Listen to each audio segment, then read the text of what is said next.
Welcome to 21 Days of Shiva, and today is day 2.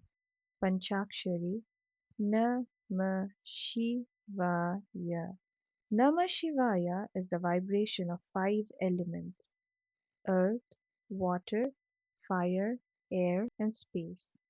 In Bharatnatyam, these elements come alive through movement.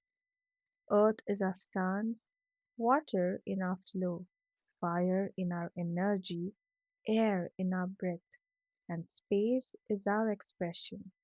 Today, my dance becomes a living mantra.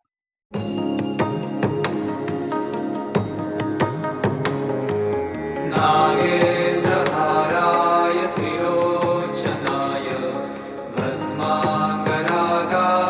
महेश्वराय नित्याय शुद्धाय दिगम्बराय तस्मै नकाराय नमः शिवाय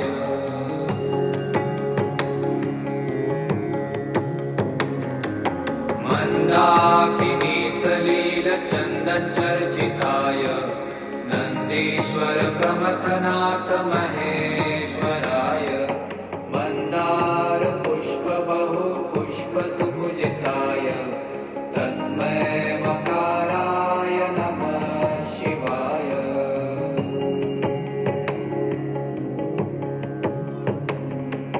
शिवाय गौरीवदनाब्जवृन्द सूर्याय दक्षाध्वरनाशकाय श्रीनीलकण्ठाय वृषध्वजाय तस्मै शिकाराय नमः शिवाय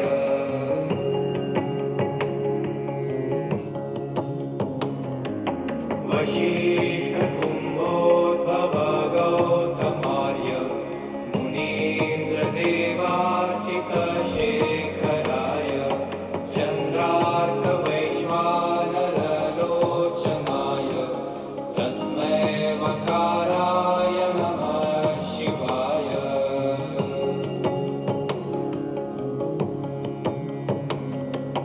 यक्षस्वर